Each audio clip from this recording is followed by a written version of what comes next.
Well, good afternoon, everybody, and welcome to yet another Commio Cloud Communications industry briefing. I think as Q4 is rolling along almost to a close, it's hard to even say that out loud. What a year it's gone by so fast. I think it's clear that one of the questions that we get asked very often here at Commio is about phone number health, scam or spam likely signals showing up on phone numbers, and what can we do about making sure that our calls are not only delivered and are high quality, but also are answered.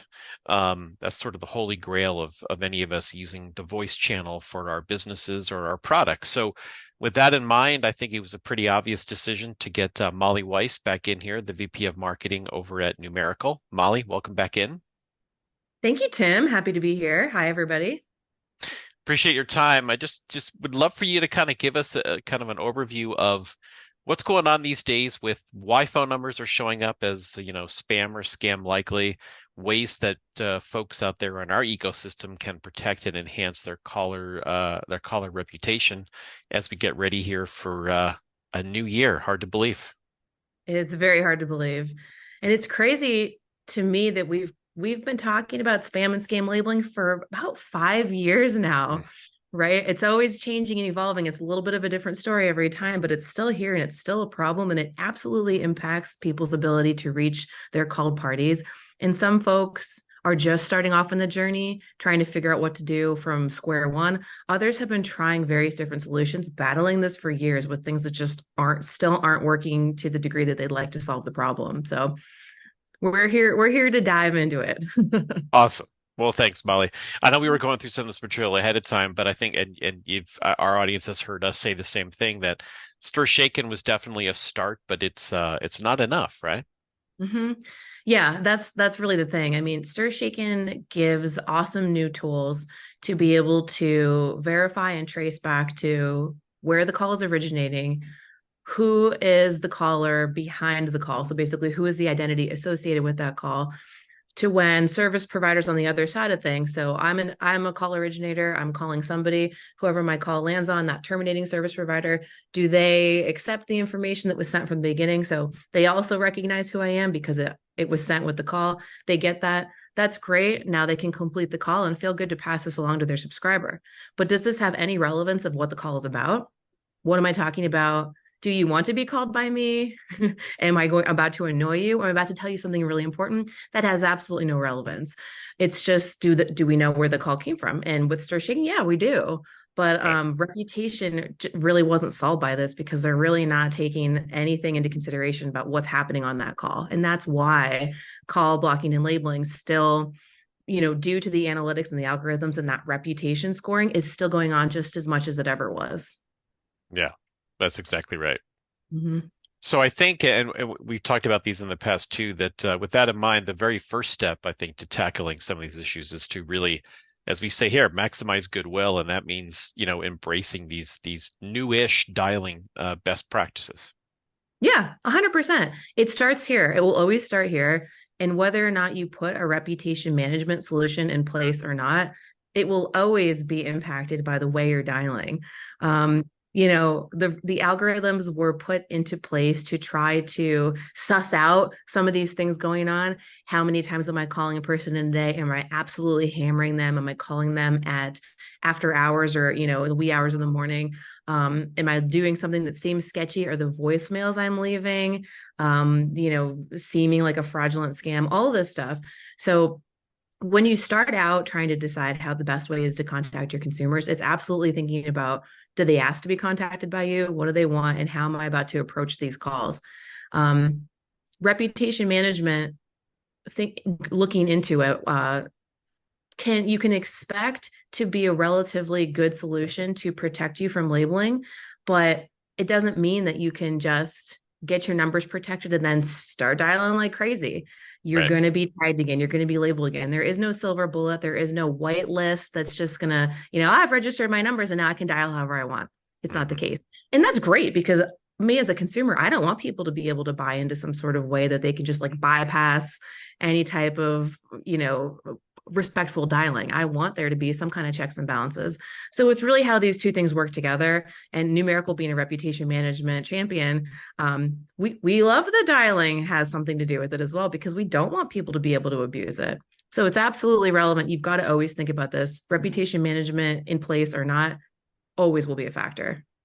Yeah, Molly, all good points. And I think it also brings me back to, and I know this isn't the focus of this time today, but even on the text messaging side, the same rules apply.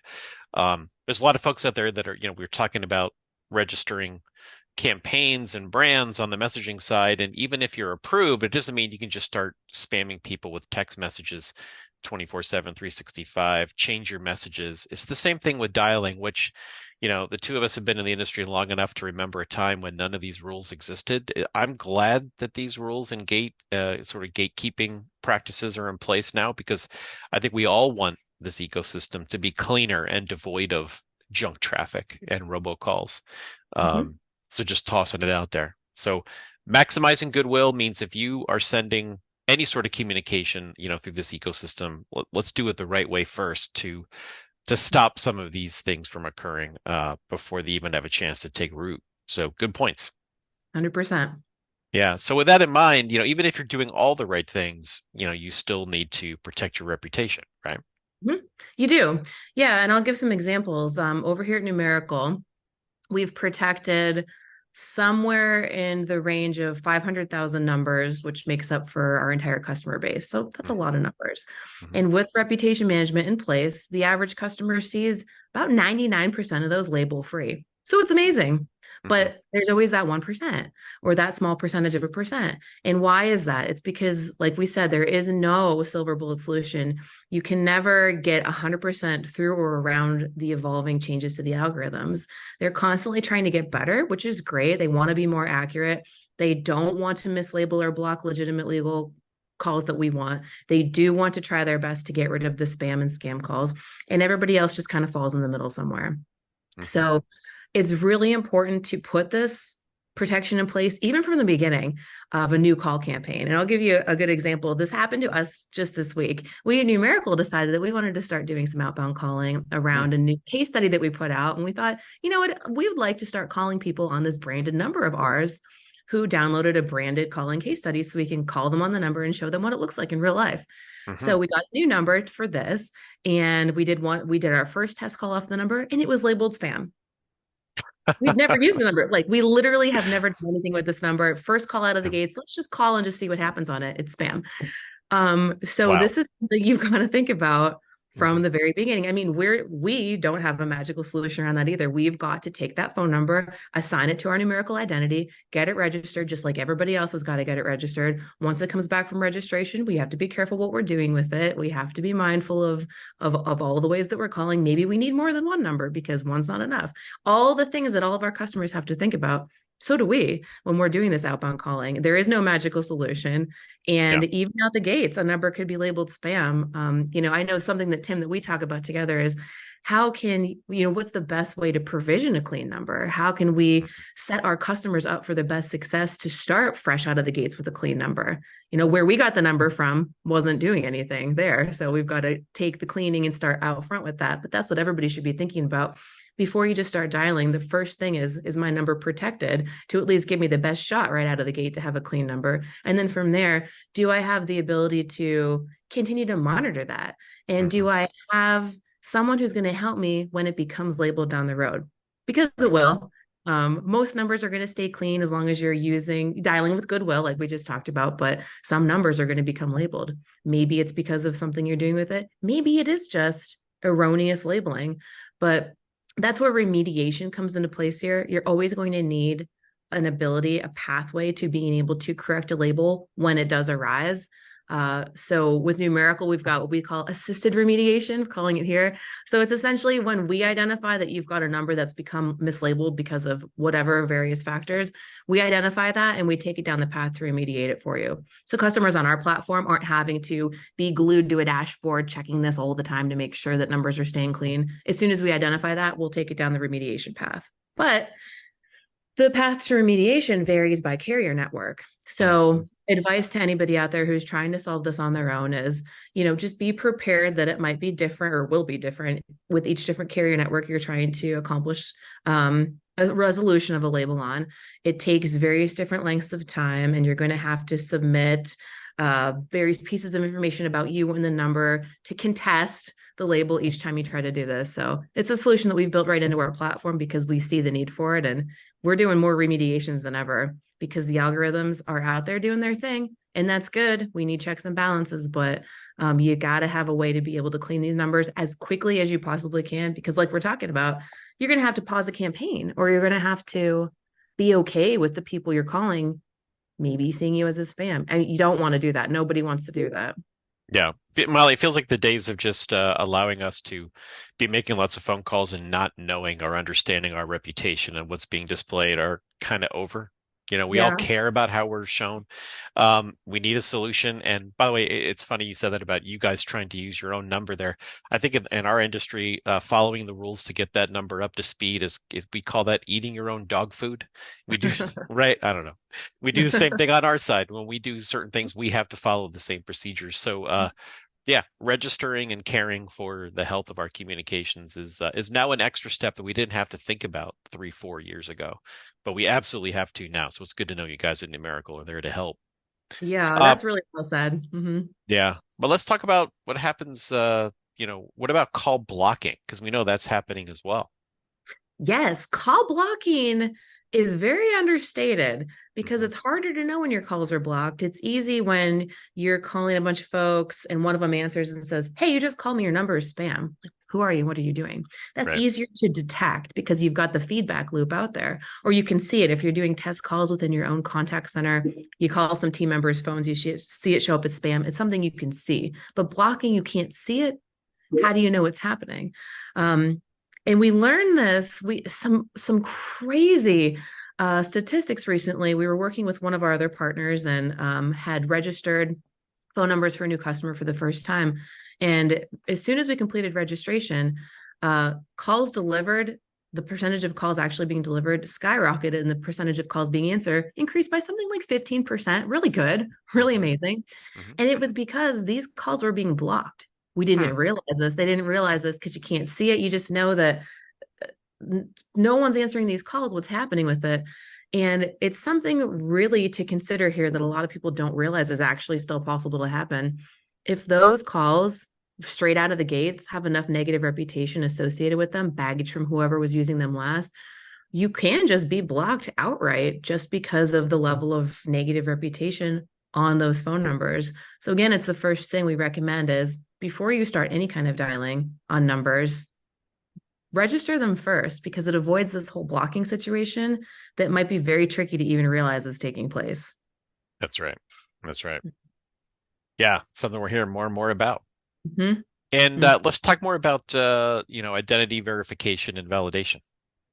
Yeah, so it's a new world here where caller identity is the new thing we're talking about now. How can we take all that we're trying to do with stir shaken and who am I and what numbers am I using and with number reputation and am I a spam or am I a clean call? And what if we were to be able to present identity along with this? So it's like caller ID reimagined for the new world of calling mobile devices. And what can we do here? So what Numerical is looking at now is what happens to contact centers when they are able to say, this is who I am. Here's my name on this call, and I'm serving it up to you on your cell phone. Hmm. We're working on this now. And we've got a number of customers who have started using a branded, we call this branded presence, putting your business name on your wireless calls or to the wireless subscriber that you're calling. And you've got to start with identity verification here because all of the carriers agree you can't just let anybody running rogue in there putting whose ever name on their calls that you want to. So point number one here is that this is a verified, more trusted solution, which is really, really great. So you shouldn't be needing to worry about bad actors just putting, Walmart on a number or something and calling people and being able to get away with that. So there's checks and balances in place where this can't go on. So this is great. But what we're getting into now is some interesting data around the ROI that one could achieve by putting your name on your calls or not. And it's back to this whole goodwill dialing. And what are you doing? Why are you calling your customers? Do they want to hear from you? Do they know who you are or not? And all of this is totally impactful to whether or not a branded presence is going to help you do better, or maybe even work against you and be a very costly solution that's not turning into any ROI. And some examples we can share of this are available in the recent case studies, so we can share it with your team, Tim. But Mm, we took a look at two very different customer profiles. One was this awesome pet recovery company who they're going to call you if they find your lost pet. mm, You definitely want that call. mhm, You really do. So when they added a branded presence, when they added their caller ID name to their calls, amazing. Contact rates skyrocketed. Of course, goal completions are amazing. Agent productivity metrics were through the roof because they weren't having to chase you playing phone tag. The costs of branding, because it is an enhanced, premium solution here. So branding costs are higher, but the cost there totally worth it. Now, the other mhm, type of customer profile we looked at was one who was doing upselling, kind of telesales. So they're calling people maybe who might want to switch providers. Maybe I'm calling you with an exciting offer that I want to tell you about. And your desirability to answer that call is probably going to be based on, well, are you happy where you're at now? So to where I'm calling you and you see who I am, you're like, I don't want to answer the phone because I definitely don't want to talk to that person. I never mhm. asked them to call me. I don't know why they're calling me. So we found in these cases that maybe adding a caller ID name every single time is not the best use of your resources. It's going to cost you a lot to do that. And it might be falling on deaf ears, to where maybe the better choice here is to sometimes show your caller ID and the other times use a number that's clean. But you better make sure you've got that protected with reputation management, because you want it to just be a clean number. You don't want it to be a spam number. And if you've got spam numbers and you try to layer branding over top, the spam is just going to override it. So it's still back to caller ID is not the next silver bullet. Mhm. Branded calling is not the next thing that just wipes all the rest of it out, and it doesn't matter what you're doing. If you're not calling respectfully, it's not going to matter. You're going to be throwing money away on branding that's not even going to be showing up to anybody. So this is our very interesting world we're living in now, Tim. And I don't know if you're seeing Yeah, any of on your sides too, the whole like to brand or not to brand, but it's yeah, very interesting. yeah. Well, I think just like anything, Molly, the real players out there, the large contact centers, they really care about this and they want the latest and greatest to increase those contact rates. But then on the other side, we've got, folks that are not necessarily the best players in the ecosystem that kind of go out of their way to, change their caller ID. So something that looks like I'm calling myself, or it's somebody in my town calling me, and it's their way to trick you onto the phone. And those are the folks, I don't know about you guys, I either hang up on them or refuse to do business with them. But it's Mm-hmm. good to know that like as always, like everything in this world, the legitimate players out there that want to do things the right way and care about their reputation. It's just good to know that there are ways to enhance that visibility to increase those rates. And in most cases, the folks that you and I work with, it's going to be worth that extra cost to Mm-hmm. make sure that the displays, on these mobile phones is showing up in a way that you know, can enhance the pickups and Mm-hmm. and those kinds of things. So totally understand. Mm-hmm. Um, so let's talk about this too, which I love is that we now finally do have tools to really shed, some light on how our calls are, showing up and whether, delivery is occurring, right? Mhm. Yeah, that's the thing. It's so let's pretend you're a contact center and you've gone down the path. You are doing everything you can to protect your reputation. Maybe you're even trialing some branding on some phone numbers. But do you really know? Can you prove, or do you feel you have the peace of mind to at any given time know that your calls are still doing well out there? So this is about being able to spot check and tell in the moment, make sure that my phone calls look exactly like I want them to across AT&T and T-Mobile and Verizon. All of them, the majority of the people I'm going to be calling out there on their cell phones, that they're seeing what I want them to see, because Right. I should be able to control that, and I'm taking the steps to control it. So I want to make sure that it's working. So Mhm. this is something interesting too that's popped up, like you said, in the last couple of years, is the ability to see with like screenshots or visuals of calls in various different devices on various different networks. And can I trust that? And something that we recommend at Numerical is one, thinking about the fluctuations of labeling over the course of time. So if I were to check a phone number in the middle of the night, there's probably not going to be any labeling on that unless it was already labeled. It's not going to just magically become labeled at midnight unless I'm dialing on it, in which case it definitely should. But during the day, peak dialing might be a different story. Mm. So we recommend that folks who are looking at these type of visual confirmations that are available out there, there's a bunch of different stuff on the market, to really dig into what time of day are these screenshots being taken? Can I control when these screenshots are being taken? Can I, in the moment, on demand, can I right now say, you know what, I'm in the middle of a big campaign. It's super important. I want to just check right now and get some screenshots back. Can you do that or can you not do that? So with Numeracle, we've got something called number check. We allow the ability to do this. You can submit numbers on demand whenever during the day you want to. We'll get the numbers, we'll send them off, we'll come back with screenshots. That'll help you check that reputation, if there's labels or not, and also confirm how the branding is showing up. If you're intending to have branding, you can confirm that it's there.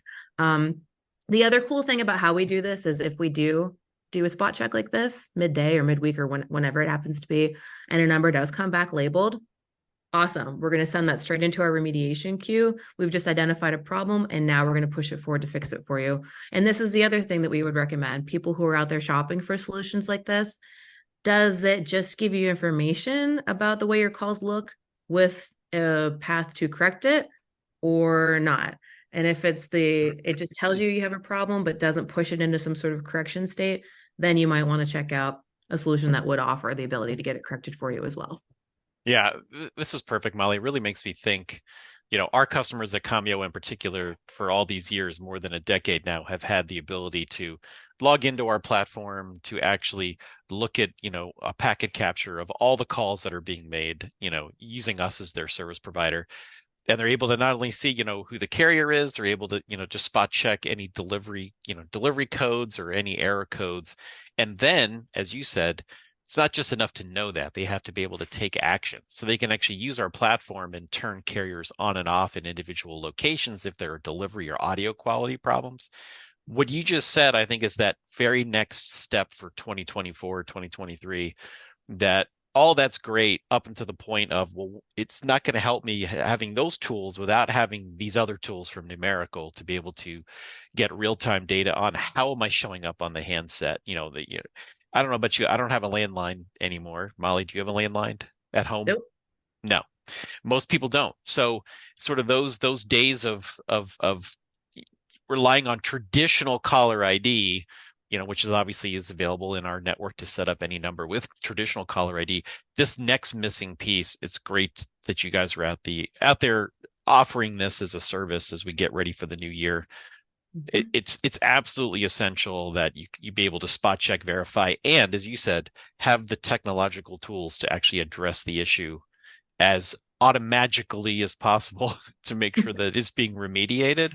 It's Yes. fantastic. It's just great to hear. Great to see. Man, what a world. I know, Things right? have changed so much. It's great. Mm-hmm. All right. So, and by the way, I love talking about KYC, know your customer. I know you guys are leading the charge. Would love to hear more from your side about service providers like us and KYC. Yeah, this is our public service announcement here. This is Yes. important. The FCC has been very clear with their expectations for all of us here to do our part.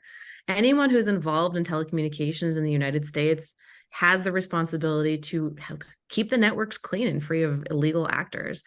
So for people who are out there, enterprises out there, contact centers out there looking for a provider, example, which of being Commio.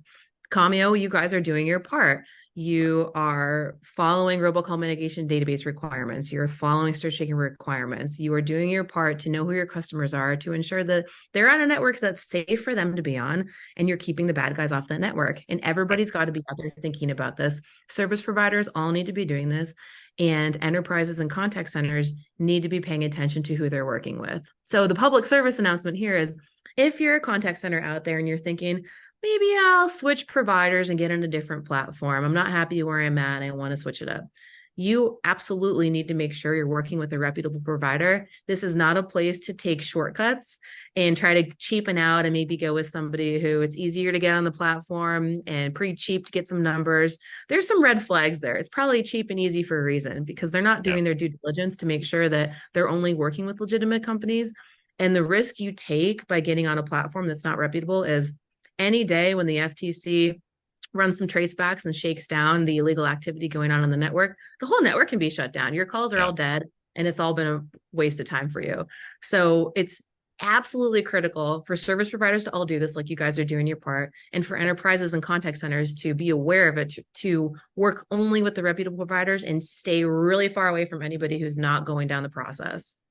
Yeah, that should be one of the first questions you ask. If you're thinking about changing or even you already have a provider, call them up and ask, what is your know your customer plan, right? Are you in the robocall mitigation database? How do you vet your customers? I'm already a customer. Great. What about the new ones that you're signing? How are you protecting your network from bad actors? It's something that it's I think people would be surprised to know how much time and energy we spend behind the scenes. I'm on the marketing side. I vet dozens of leads every single week who want to come onto our network.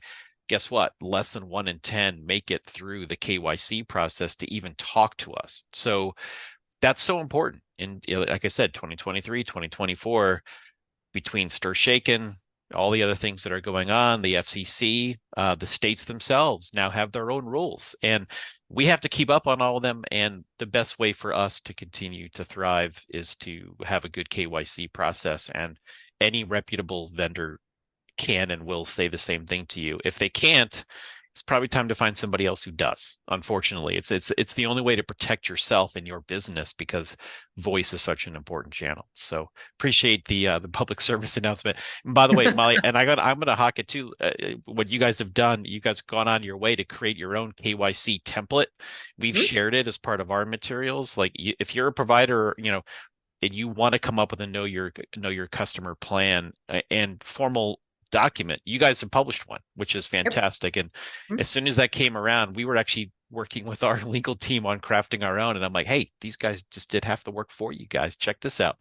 So Mm-hmm. appreciate that. You guys have been on the forefront of that. But it's so important. It's not just about your reputation. It's about who you trust with your numbers and your minutes and your calls. Make sure that they're doing a KYC process. And if they don't know what you're talking about when you call, like I said, time to find somebody else. Absolutely. So with that, Molly, I would say, again, we get questions about this all the time. If somebody's new to this and let's say that they do have, a couple dozen numbers that they really care about, what's their first step? What would you recommend that they do? They know that they've been sleeping on this. What would you say the first step would be? Mm-hmm. Well, I'd say if they've got a couple of dozen numbers they care about and they're not even sure how those numbers are looking out there in the world, do some tests. We can do Yeah. tests over here at Numeracle. You can bring us some numbers. We'll check them out for you, give you a little mini health check, see how they're doing, and that'll at least confirm you've got a problem or not. And then I'd say just because right now, maybe today you don't have a problem, tomorrow you might. It comes in and out and it changes all the time. So it's something to continue to check up on. If you're lucky Right. right now and all your numbers are totally clean, awesome. You might want to check it again in a week or a month. You're going to change up the way you're dialing. That might change the way your calls are being delivered. So it's something you've got to be thinking about this. And if you're not thinking about it, you're probably missing an opportunity.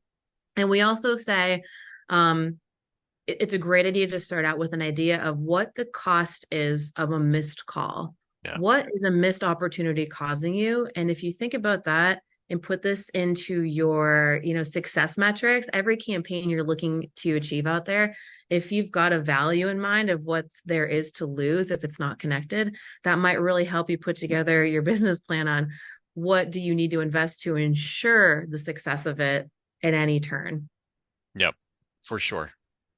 Well, Molly, you gave us a lot to think and talk about, and I want to recommend everybody who's watching and listening to this to understand that, Commio and Numerical, are both in this space here to help you not only with phone numbers and getting, campaigns spun up both for voice and for text messaging. That's Commio can help, but we're also really excited to be working with you and Numerical on sort of this last mile missing piece, which is branded calling, number health, and automatically taking care of any issues that arise. So the best thing you can do is reach out to one or both of us to have a discussion. Don't sleep on this.